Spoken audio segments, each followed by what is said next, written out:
From the kids to Aunt Sue. Keep your whole family connected on all their devices with crowd-pleasing gig-speed internet from Xfinity. Now that's simple, easy, awesome. Go online, call 1-800-XFINITY, or visit today. Restrictions apply. Actual speed vary and not guaranteed. When I woke up this morning, I was feeling pretty dangerous. All right, yeah, our roster looks great on paper. Whoop-de hell. All right. But at the end of the day, we better be a good team. And you start building that during this time of the year. Get your sorry ass up! Get your sorry ass up! Doing a lot of talking with somebody that ain't do shit today. Doing a lot of talking. Do you think you're better than Jarrell Revis is right now? I'm better than you. My 24 years of life, I'm better at life than you. Dave! Time to go to work! I ain't 36. I ain't never seen you before, huh? Better go tell the coach you need some help. We gonna expose you, boy. All right, we coming at your ass. Welcome to the Fantasy Football Roundtable. Let's go! Let's go! What's going on, ladies and gentlemen, and welcome to another episode of the Fantasy Football Roundtable Podcast, proud members of the Full-Time Fantasy Podcast Network. You can find them at FTFPodNet on Twitter. You can find me, your host, Matthew Burning, at SportsFanaticMB on Twitter. We are just one of a ton of great podcasts associated with this network, though, some of which are Jim Day of FF Champs, Corey Parsons and Dr. Roto from SiriusXM Radio, Mr. Bob Lung from the award-winning Fantasy Football Consistency Guide and the creator of the Midwest Fantasy Expo, Dwayne McFarland, Blake Sullivan, and a ton of great others, and you can find all of us on FullTimeFantasy.com, your one-stop shop for all of your fantasy news, advice, and strategies. We at the Roundtable are also excited to be partnering with ExpandTheBoxScore.com. You can find them at XTBoxScore on Twitter. They have some of the most advanced stats in football, baseball, basketball, and college football. College football stats are extremely hard to find. For just $15 a year, you can look at all of these. I'm telling you guys, it is well worth it. If you like to dive into the analytical side of sports I use it for prospects, college football prospects specifically, it is amazing. It goes down to the minutest of details in this stuff. And again, it's just $15 a year. If you use our code ROUNDTABLE, you will get 10% off of that, which is a steal of a deal, if I do say so myself, and probably the best deal in the industry. So definitely check them out, especially if you want to get a jump on the upcoming draft class. It'll be well worth your time and money. So the Combine is just around the corner. We've got just a week away. Literally a week from today's episode, we will be talking about Combine stuff. The Combine will be going on or getting ready to kick off as we've got Combine has moved to prime time. Super excited about that, getting a chance to watch it. But it's Friday, so we've got Mr. Dennis Bennett jumping on with us here in just a second, and we're going to talk about our rankings for the tight end position for the 2020 rookies.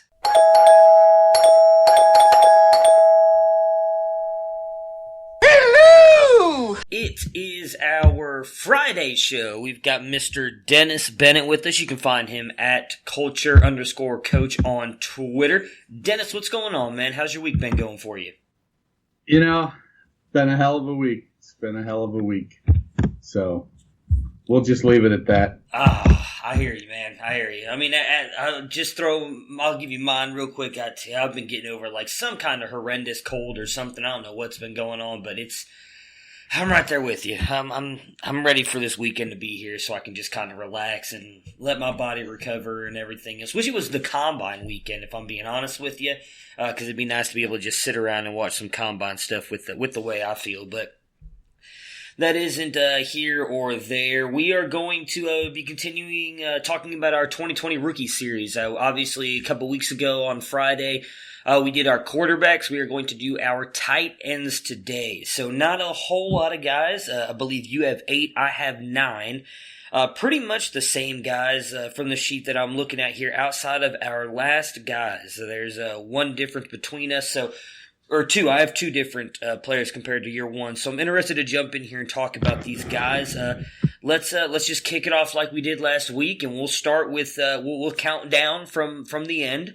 So give me your number 8 tight end for the 2020 rookies.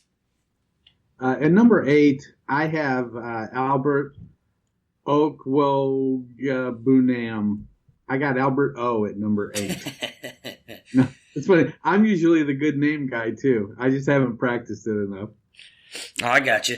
So what about him do you like? Because I don't have him on my list at all. So I'm going to be honest, he's one guy that I have not got a chance to look into. But I'm also going to be honest, I haven't heard a whole lot of people talking about him. So what about him that has kind of caught your interest? He came off a strong 2018 season playing with Drew Lock, and he looked really good then.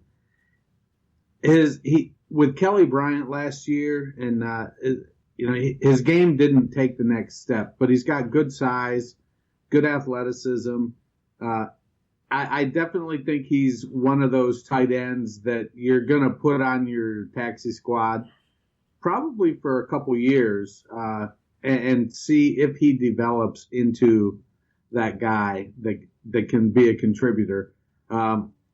He did show some ability to catch the ball, and honestly, I texted you earlier today that I'm only about 8 deep into my tight end review, and that's why I just wasn't comfortable ranking anybody else after these 8 I have on my list. Right. And we got a lot of homework to do. The combine's going to play into some things. We've got some time until the NFL draft, and then some time until our rookie drafts. And so I'm willing to let it play out and see how it goes. But right now, I've got the athletic Albert O at my number 8 tight end. All right, so I've got 9, so I'm going to give my 9 and 8 real quick because we both have the same 7. So at 9 for me, I don't have much on him. As you just mentioned, I'm going to kind of echo that. There's still a lot of homework to do on these guys, regardless of the fact that the combine's coming up. And then in between that and obviously the NFL draft, you're going to have pro days as well. So there's still guys that I'm gathering stuff on. Colby Parkinson from Stanford's a guy that I liked.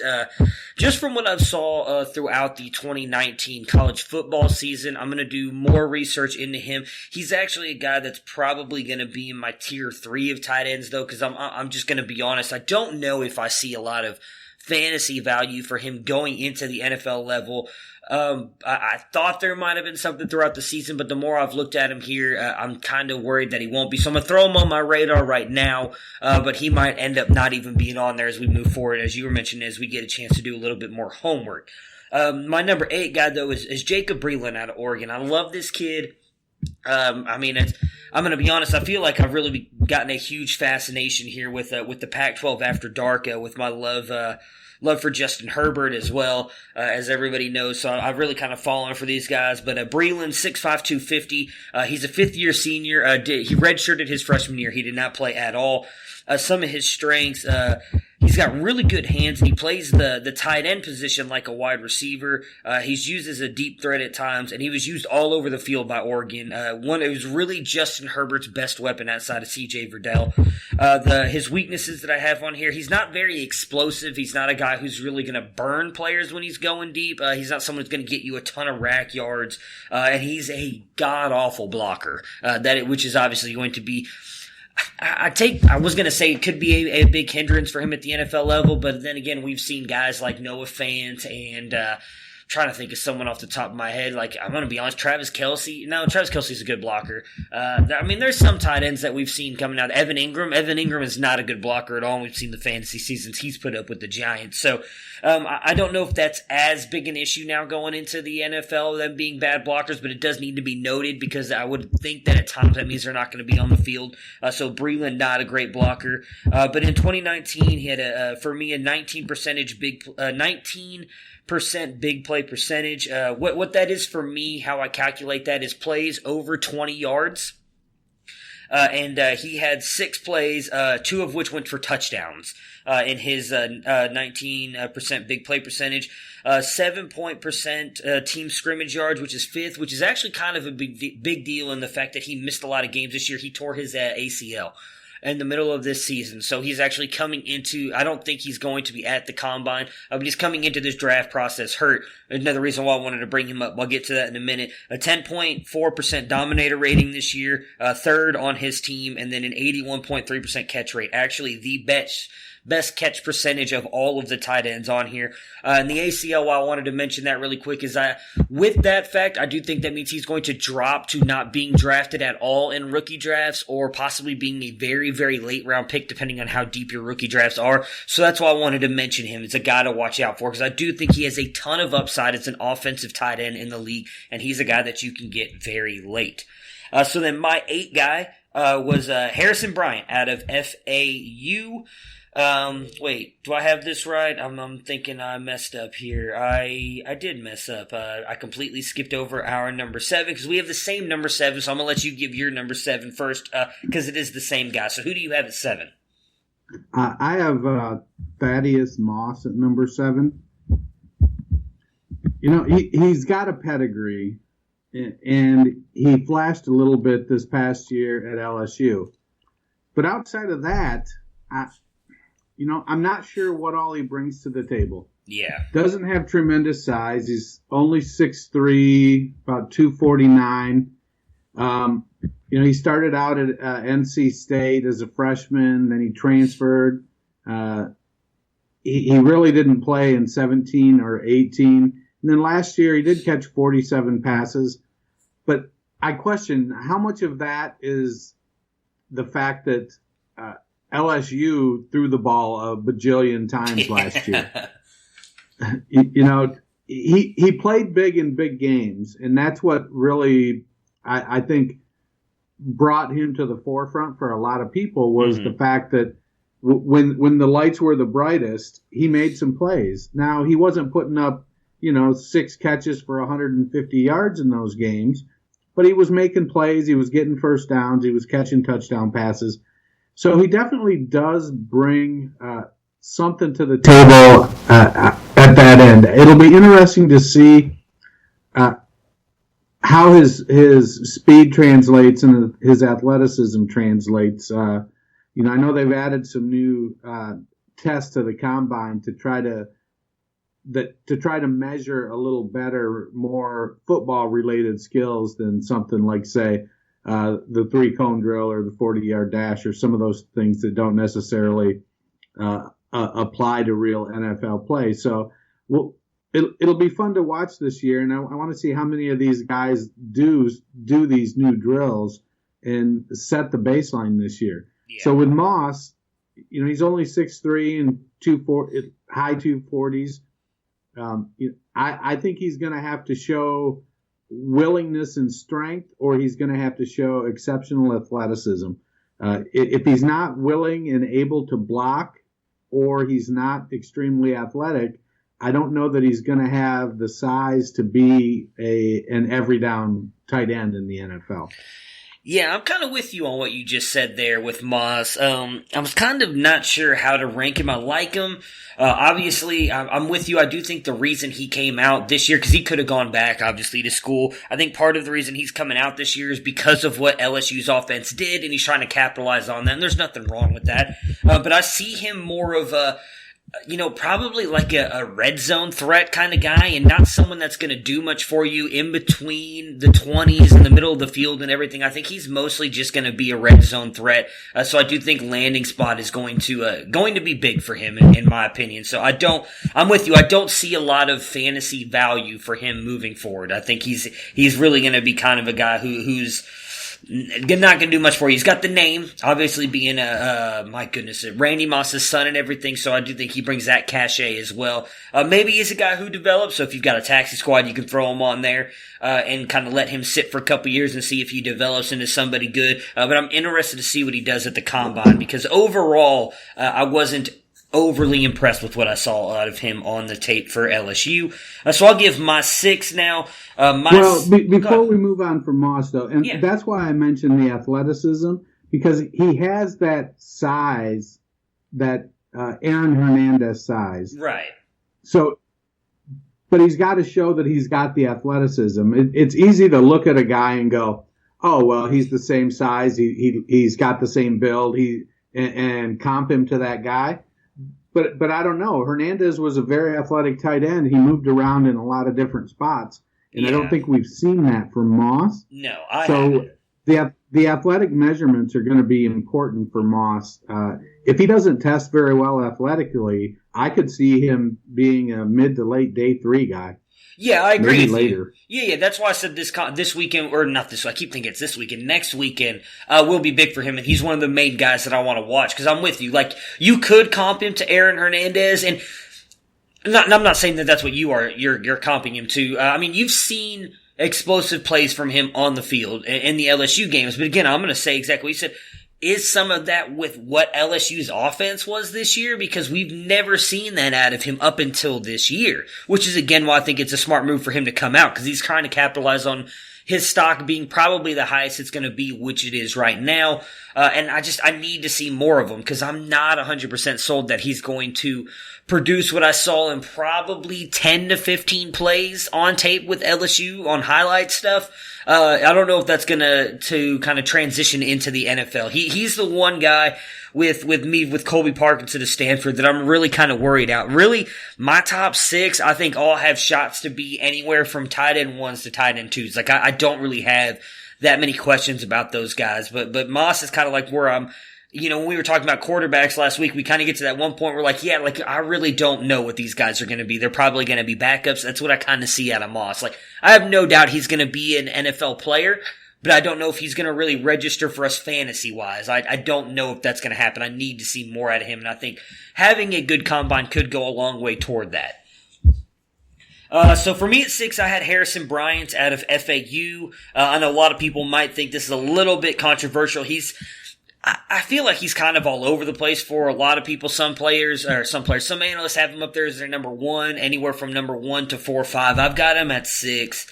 So 6'5", 240, he's a senior, strengths, really good hands, very good at contested catches, again, same thing as Breeland. He's not necessarily a burner. No, I guess not really. A lot of tight ends are, but he can create some, rack. There's a lot of plays that I saw out of him creating a lot of, yards after the catch, which I thought was very interesting. He's a bit deceptive, and has a decent catch radius. His weakness again is blocking. Same as Breeland's, a 15% big play percentage, 15 plays over 20 yards with 2 touchdowns, 17% team scrimmage yards. It was first on FAU, and 18.8% dominator rating, which is really good, and I believe the best of this tight end class. There's one player I wasn't able to get these numbers on, and I do think he'd have been better than that. So he is my number 1 with the dominator rating, but just a 67% catch rating, which was kind of worrisome to me. So Harrison Bryant, I like him a lot. Did not play that great a competition at FAU, so that's one of my biggest worries about him. Outside of that and the blocking, I don't have that many questions on him, if I'm going to be honest. So he may be a guy that eventually moves up my board, but I kind of dropped him down here because I wanted to see more out of him. Had a really good Senior Bowl week along with Adam Trautman, who's another guy that you could question the level of competition that they've played. But I do have Trautman higher, so maybe this is not fair to say on Bryant, but he just hasn't wowed me as much as he has other players or other analysts, I should say. So I have him down at 6 right now. And again, I will say outside of my top 3, 4 through 6 are within a hair of each other. I think for me, my top 3 are my tier 1. Everybody else is top 4. 5, 6, I have 9. 5 through 9 are all kind of split within a hair of each other. So who do you have at 6? Well, for me, my group is like from 2 to 6 really is where I kind of have a group of guys that I'm still shaking out. I think they all bring a lot to the table and are going to get good opportunities in the NFL. So there could definitely be some movement here. Number 6, I have Jared Pinkney out of Vanderbilt. He's a 4th-year guy, played all 4 years. He did miss games in 3 of 4 years. His junior year was the only one he played the whole season. And in that season, he caught 50 passes with a 15.5 yard per catch and 7 touchdowns. Where are you? Are you pulling your dominator rating and stuff? Is that from Expand the Box Score? Yes. I get all of my stuff from Expand the Box Score. Yes, sir. Okay, I got to get my login for that. When I look at Player Profiler, Jared Pinkney has he broke out at 19. He had a 21.9% college dominator rating. And so I like what he brings to the table. Pretty good size, 6'4", 254. He's going to be almost 23 heading into the NFL season. So I want to kind of see how the process plays out over the next couple months. Like I said, I'm pretty comfortable with my top 8 guys are going to stay my top 8 guys, but I do believe there's going to be some movement among them. But right now I've got Pinkney, 6'4", 254 out of Vanderbilt at what's that, number 6, was it? Yeah, 6. So the one thing I'll say about the differences there, I love playerprofiler.com. I haven't even looked at their stuff yet. I have a subscription with them as well. I believe he does his dominator ratings as what they did throughout their entire college careers. Expand the box scores is based on just that year, whatever year you're looking at. So like the dominator ratings I give will be different than the ones you're using if you're using Player Profiler, because mine are just based on that year, 2019. So like for instance, because I have Pinkney a lot higher. If I were to tell you his this year, it was just a 10.6% dominator rating, and you would be able to tell why if you went back and looked at the stats, because his 2019 season was just not good. And a lot of the stuff that I would give you on him when we get to him, because as I said, I have him much higher. But the reason my goodness, I can't talk. Dominator rating is so much higher, I think, on Player Profiler is because of how great a year he had in 2018, which is another reason why I have him so high. But I'll save that for when we get to him, because he is a guy that I really like. So at 6, for me was Harrison Bryant. So we'll all give you my 5, which is Cole Kmet out of Notre Dame. I do like this kid, 6'5", 250. He's a junior. The good thing I like about him, he's a good blocker. So he's one of those well-rounded tight ends. He's got good hands. Really good ball tracker as well, which I think is an underrated skill for tight ends. Most wide receivers you see are very good ball trackers, can catch those balls over their shoulders and everything. Kmet did that quite a lot, which again, I think that's an underrated skill for tight end. Weakness that I have on here for me is just speed, really. And again, that's not that big of a knock on a tight end. So he's one of those guys that, as I was mentioning earlier, there's not a lot separating him between some of my other guys. In 2019, he had a 14% big play percentage, 8 plays, over 20 yards, just 1 touchdown.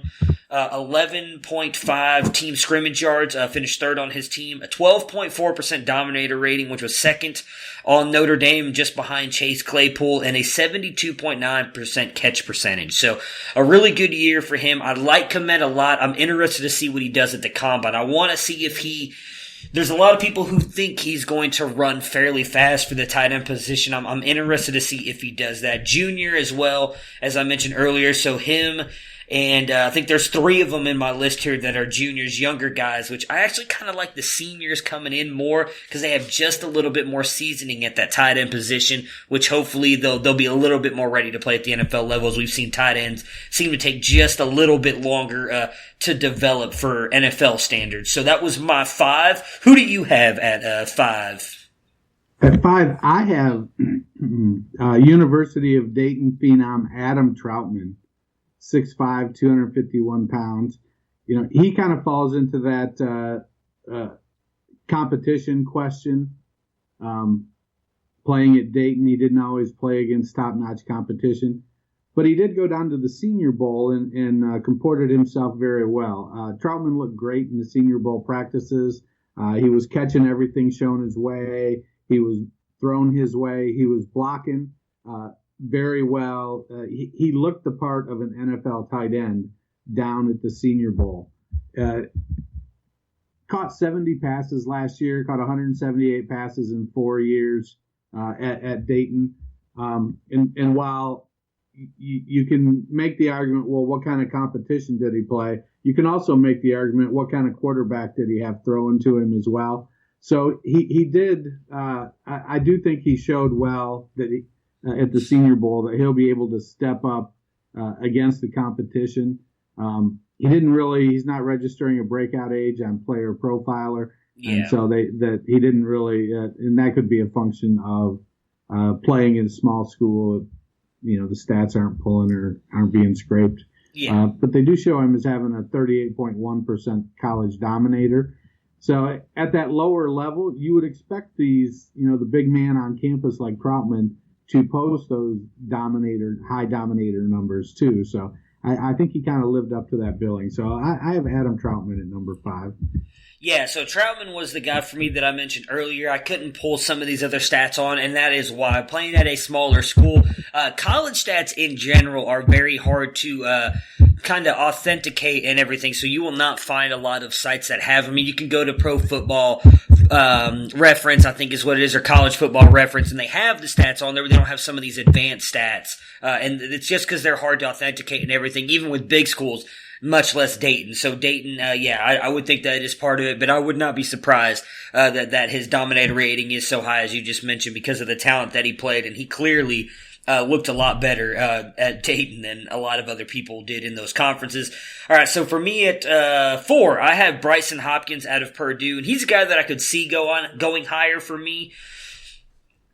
Just because of how much I like him, but I had to finally find a place for him, and I just kind of settled at 4 for me. So 6'5", 245. He's a 5th-year senior. Did not play at all his freshman year. He redshirted, so technically he did only play for 4 years, but he was in college for 5. Great rack ability here. Does a ton after the catch. Incredible ball tracking skills as well for him, and really strong hands. One of the things I liked about him was some of the contested catches that he had. That he was holding on to the ball with defenders all over him. Not a lot of tight ends are going to hold on to that throughout the catch, and he did. So I liked what I saw out of him.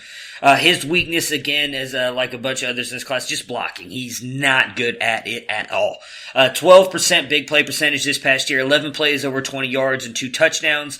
17.7% of the team scrimmage yards for Purdue, which was second behind rookie sensation David Bell. And then same in the dominator rating, finished behind him at 17.1% dominator rating this year. 64.9% catch percentage. So like Hopkins, a lot. He's a guy that I could see moving up past my 3rd, maybe even my 2nd guy, who we'll get to in a little bit here. But I'm really interested to see what he does at the combine, because I like this guy a lot. And again, as I mentioned, he's a guy who could really move up the board for me. So who is your number 4, Dennis? Well, speaking of rackability, I was talking to my wife. Anyways, go ahead. I was going to insert a dirty little sounder there, but I decided to go against it. Go ahead. My number 4, I have Hunter Bryant at number 4. So he's on the small side, 6'2", 240. He's kind of in that Evan Ingram, Gerald Everett kind of mold. He's definitely somebody that's going to need to he's going to need to test well athletically. Mm-hmm. He's going to have to show some speed because he is a smaller guy. He had a 20.9% college dominator on Player Profiler with a 20 breakout age. He caught 52 passes with a 15.9 yard per catch average at Washington. So his career average at Washington was 16.4.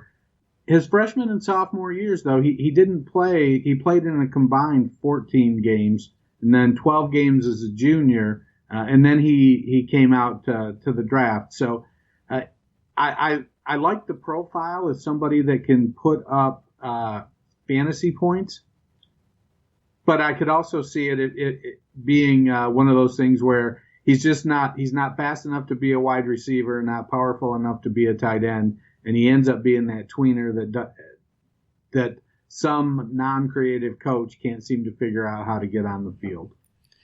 Yeah, I can see that. That's one of my worries about him as well, but I've got him, I would just say it right now. He's my one. I love what I've seen out of Bryant from Washington, so I'm excited to see more of him at the combine, but I'll give you kind of my breakdown of him here in a minute. So for me at 3, because my 4 was Hopkins, my 3 is Adam Trautman, and I'm pretty much, you nailed it right on the head with him. Not much for me to add on there to him. Like I said, really, and the one thing I liked about him is he was very versatile as well. In some of the stuff, again, it's kind of hard to find Dayton tape, so a lot of the stuff I watched was YouTube stuff.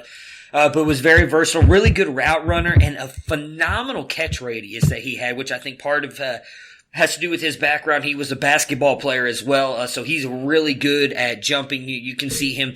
I don't even know if it's fair to call it contested catches because he's out jumping some guys, but a really good catch radius. The one thing I'm worried about with him, and again, I know he showed out really well, as everybody has been saying at the Senior Bowl and the practices and everything, but he hasn't been a tight end that long. He was actually a quarterback all through high school, transitioned to being a tight end once he got to college. So he's still kind of working on the finer points of tight end, something we've talked about, I know, last year.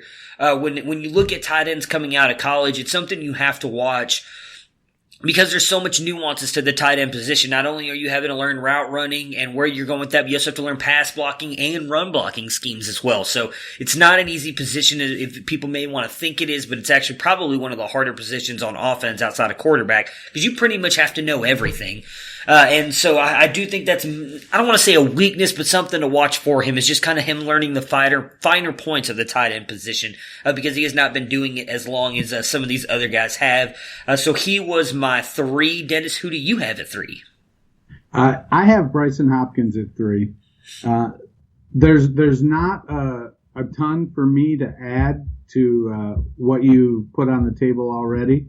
You know, he's a good athlete. He does need to work on holding up in the run game if he wants to be on the field. And you know, we say it all the time. You can't make plays from the bench. And so, yeah, you can get out there and be that passing game guy, but it really limits your opportunity if you're a one-dimensional kind of player. You know, he's got the size. I think if Hopkins can put on, 5-9 more pounds, get himself up to 250, and just be willing to block. A lot of these guys, it just comes down to the willingness. If you're willing to put in the effort, then you can become serviceable. And if you can become serviceable, it's a lot easier to make those fake blocks and then float out down the middle of the field for 12 or 15 yards when teams believe you're blocking. Versus if they know when you're in there, you're going to be running a pattern, then you're going to get the safety on you that can cover you versus the defensive end that you're going to get away from. So, he's just going to have to grow that part of his game. Yeah, that's like I said, that was my biggest question about him as well. So my number 2 is a guy you mentioned already, in Jared Pinkney out of Vanderbilt, 6'4", 260, senior. I love this kid. Great. He's a great and willing blocker, which I think speaks good things for him. Great hands, sneaky athletic after the catch, and he was used all over the field. My biggest thing here is obviously he had a really bad 2019. A lot of that I think was due to his quarterback. His quarterback was god awful. Kind of one of the things we talk about with Jalen Reagor at TCU, who had 3 quarterbacks throughout the season and they all sucked. That's kind of what happened to Pinkney at Vanderbilt. It was just not good for him. But if you go back and look at his 2018 season, he was really good. By far one of the best tight ends, and he was in discussion at being the top tight end that year. But this year, just a down year. 11% big play percentage, 4 plays over 20 yards, 1 touchdown, 6.7% of the team scrimmage yards, which finished 6th on the team, a 10.6 dominator rating, which finished 3rd, and then a 54.1% catch percentage. So the one thing I like about Pinkney, again, is he's good at everything. He has, as I said, a great willing blocker, which I think is going to keep him on the field. If he can do anything like he did in 2018 moving forward, I think that means, in my opinion, he's going to be the top tight end of this class. And one of the things I love about that, though, is he's not being mentioned at the top. He's clearly at below 5 for most analysts, which I think is a good thing. I think a lot like Jacob Breeland I mentioned earlier. That means he's a guy that you can get after a bunch of these guys. I would not be surprised if he ends up being the best tight end of this class. So just a guy to watch for. I think he's going to have a really good combine next weekend. Maybe that'll move him up the boards for some people, but definitely a guy to watch. Because if you go back and look at what he did in 2018 compared to what he did in 2019, he looks like a completely different player. So love Jared Pinkney out of Vanderbilt. I think a lot of people are kind of sleeping on his ability if they haven't watched what he did in 2018 and 2019. So who is your number 2? My number 2 is the aforementioned Harrison Bryant out of Florida Atlantic. One of the things I like about him was that he was always there. He started he played in 10, 12, and 13 games in his sophomore, junior, and senior season. Caught 32, 45, and 65 passes. So as a sophomore, playing in 10 games, catching 32 passes with 5 touchdowns, I'd have to go back and look a little closer, but I think he was the starter then as a sophomore.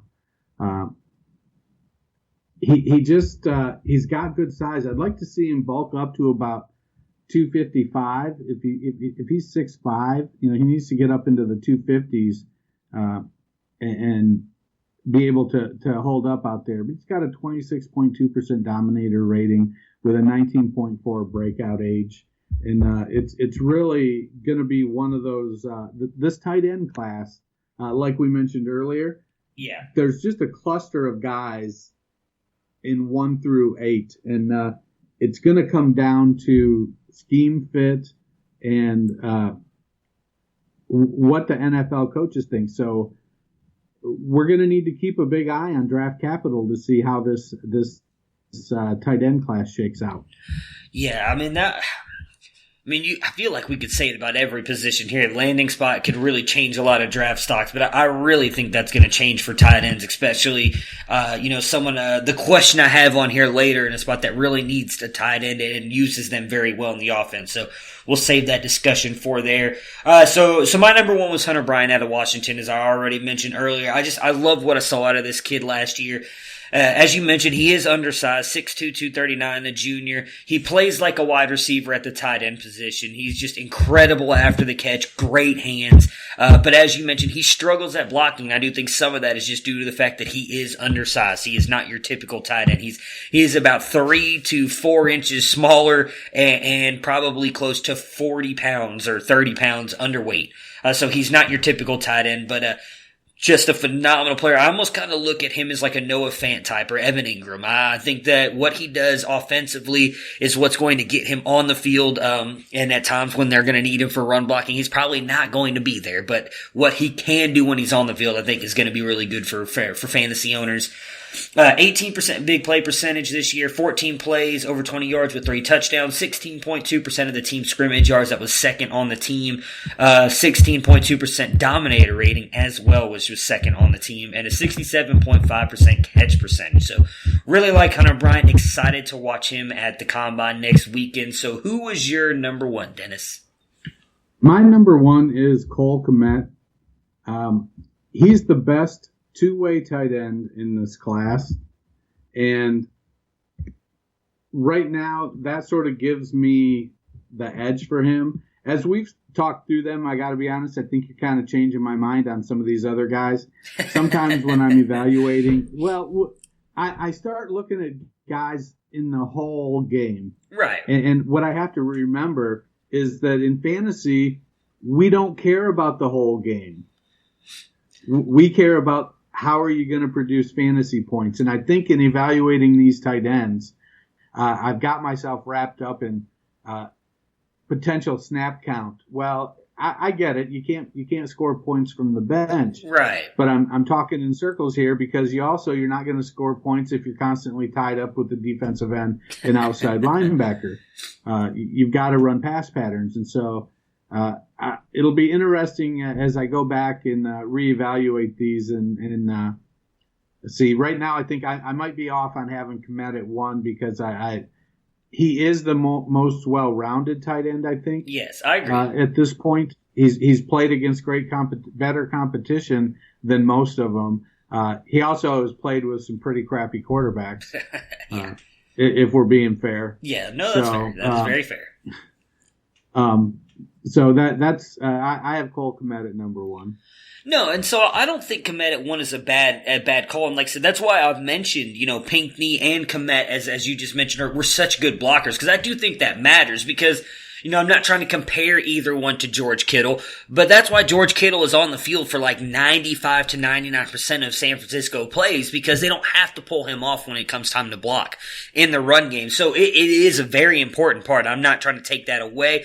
And then I think that really kind of plays into what you were just saying as well. Landing spot is really going to be big for some of these guys because if you have a Hunter Bryant land in, say, this is going to be a bad example, but let's pretend Travis Kelce's not with the Chiefs anymore. If Hunter Bryant were to land with, say, the Kansas City Chiefs and Travis Kelce were to move on, Hunter Bryant would be right there because he's like, all right, they're clearly going to use him in the passing game, not really as a blocker, and that's what helps him out because he's such a good offensive weapon. So I was just rating it based on, kind of what I thought or what I've seen from the tape that I've watched on them and everything, and not just the overall picture, but I'll agree with you when you said it. Kmet is by far the most well-rounded. There's no doubt about that, which could end up putting him up as the one, and I'll be honest, a lot of people have him up there at one because of that. There's a lot of talk that he'll be the first tight end off the board. I can't remember. I don't think it was McShay. I want to say it was, I am drawing a blank now on, who is the other ESPN guy? Really big. I cannot remember. Mel Kiper. No, wait. Yeah, Kiper. Yeah, it was Kiper said that he thought Cole Kmet was going to be the number one tight end off the board. And one of the places that he projected him to is a team that I was going to ask you about, so we'll just transition right into that. And that's the New England Patriots. He said that he thought the New England Patriots could take him with the last pick in the first round. So if that's the case, in my opinion, Kmet clearly jumps up to the number one because we know that New England likes to use that tight end position, and we already know what he can do offensively, and he's not going to get pulled off the field because he's clearly a good blocker as well. So I don't think that's a bad way to evaluate the position at all, especially this early in the process. I would put there's no wrong way to evaluate the position because there's still so much more data that we have to collect. So do you think New England is going to try and grab one of these guys due to how bad that they've kind of been at tight end since Gronk left and it being such a key part of their offense? You mean how bad they've been for the whole 1 year since Gronk has been gone? Yeah, I mean, it feels like longer, though, because Gronk was so good, and it feels like that 1 year stretched into 5 or 6. I don't necessarily think so, in part because Belichick and McDaniels, they're probably two of the best coaches at taking what they have and building an offense that can succeed with what they have. So while it's easy to sit here and say, well, who can they bring in to play the Gronk role? They might not be thinking, oh, we need to get another Gronk. They might be thinking, well, Tom's getting old. We need to figure out where we're going to go with this offense. I wouldn't be surprised one bit if they went running back in the first round. Oh, again, I know they got Michelle. They drafted Harris. They've got James White. But I could see Belichick going, you know what? Everybody is going to these small defenses because everything's going to the perimeter. So now we'll be able to run on them. I'm not predicting they go running back for the record. Right. But if they did, I wouldn't go, oh, I never saw that coming. Because who knows? I honestly, it wouldn't surprise me one bit if they trade out of the first round and get more second and third round picks. That's their MO. They don't stay in the first round a lot. That's just not what they do. Occasionally they do. They see a guy that they're like, we're going to make a move because this is the one guy that we need. But I think if they look at their team now with, some of the offensive line needs and over, I don't think they believe that they're just one guy away, that one guy is going to be able to fix it. And so Bill is going to try to find a way to get 2 or 3 guys to add with 2 or 3 free agents and then mix them all up together and see where does the best position go. How do I put these guys in the best position to win games? Yeah. And for him, he doesn't care if he wins by 40 or if he wins by 1. He just wants to win. And he literally would be perfectly happy going 16-0 with a point differential of 16. I think he'd be just fine with that.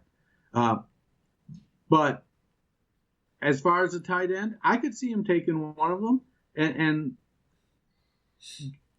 But I think he's smart enough to realize he's not going to be able to replace Gronk. And so I don't think he's trying to replace Gronk. I think we are all trying to replace Gronk for him, but I don't think he's trying to replace Gronk. Yeah, I mean, I wouldn't be surprised if they trade out of the first either, especially with that horrible pick they made last year of N'Keal Harry in the first round. That was, I think that's going to come back and bite him in the ass a little bit. So I'm just kidding, obviously. Yeah, I mean, I don't know if they're trying to replace Gronk. I would not be surprised if they take a tight end. I mean, I don't think Tom Brady's coming back, as I've made that very clear. So I'm really not that, I don't know if they're doing it as a whole, trying to help out Tom Brady thing. Although maybe they will. Obviously there's still a chance that he goes back. I would say there's more of a shot that he doesn't come back. To New England, though, but that's another argument for another time. We spent enough time on that one podcast. So, last question for you before we get out of here today. Do you think, and if you do, how many tight ends do you think go in the first round this year? Well, who needs a tight end? So, Detroit doesn't, Minnesota doesn't, Green Bay, they're going to let Jimmy Graham go, but they've got I love Sternberger and a couple so guys. I don't think they need Chicago one. probably needs a tight end. Yes. So, coming from the Andy Reid tree, is Nagy going to be looking for a Travis Kelce kind of tight end? I don't think so because of how low they're drafting. I don't see a tight end going that high, if I'm being fair for them. So I would say no, they're not going to take one in the first round. I could be wrong, but I don't think so. Seattle doesn't. San Francisco doesn't. If the Chargers re-sign Henry, they don't. The Raiders have Waller. So it really comes down to how many teams are really in need of a tight end. I don't know that the tight end class is necessarily that strong. So if I were a betting man, I probably would put the over-under at 1.5. And take the under? So... it's tough. I could see it go either way. I'll take the under. I'll throw my cards on the table. I think it's going to go. I actually don't think one will go in the first round outside of because again, just looking at it here, the teams that I see that need one badly are all drafting so low in the draft, and I don't see them wanting to trade up into the first round to grab a tight end. There's just so much other talent. With wide receivers, running backs, you've got a bunch of quarterbacks. I think there's a chance that 4 to 5 quarterbacks go in the first round this year. There's so much defensive talent on the board as well with the linebackers, defensive ends, and cornerbacks that I don't think that a tight end goes. I think it's one of those things where they're kind of they're just kind of pushed into the second and third round. I think a bunch will go on that day 2. I could easily see, 3 or 4 going in those first, in that second and third round, but I don't see any going in the first round this year. That's just my opinion. Yeah, I think that's probably spot on.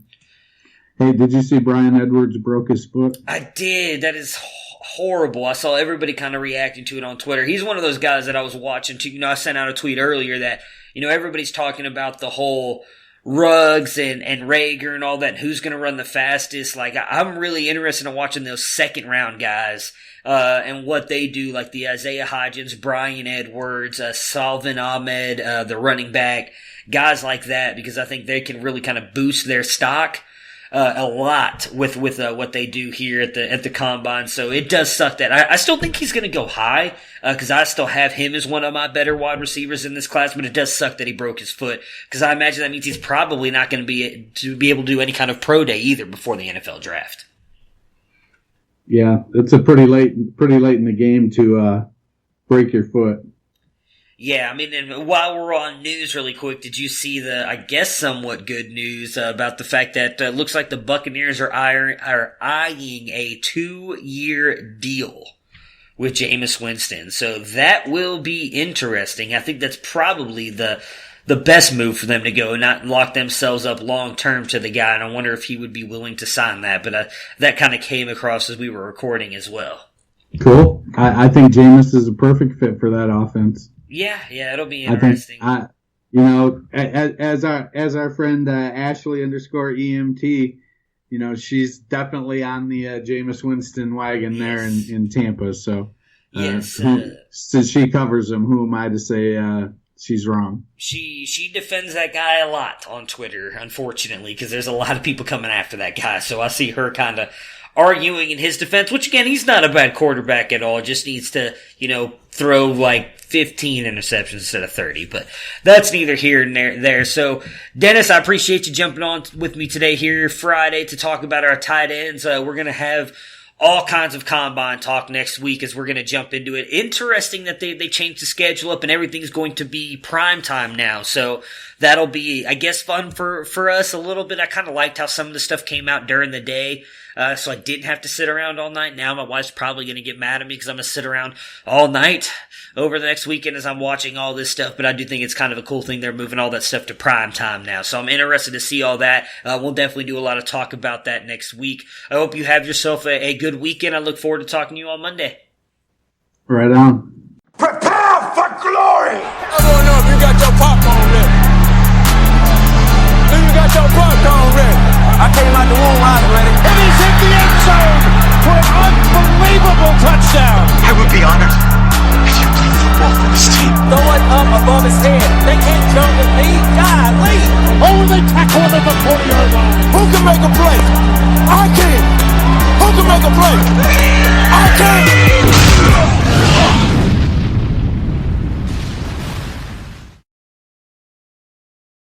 From the kids to Aunt Sue, keep your whole family connected on all their devices with crowd-pleasing gig speed internet from Xfinity. Now that's simple, easy, awesome. Learn more about gig speed internet or other popular plans. With Xfinity, you'll enjoy faster downloads and a better streaming experience. Go online, call 1-800-XFINITY or visit a store today. Restrictions apply. Actual speeds vary and are not guaranteed. Security threats are everywhere. But with Xfinity XFi, you're notified of threats to your in-home Wi-Fi network, so all your connected devices are protected. That's simple, easy, awesome. Go online, call 1-800-XFINITY or visit today. Restrictions apply.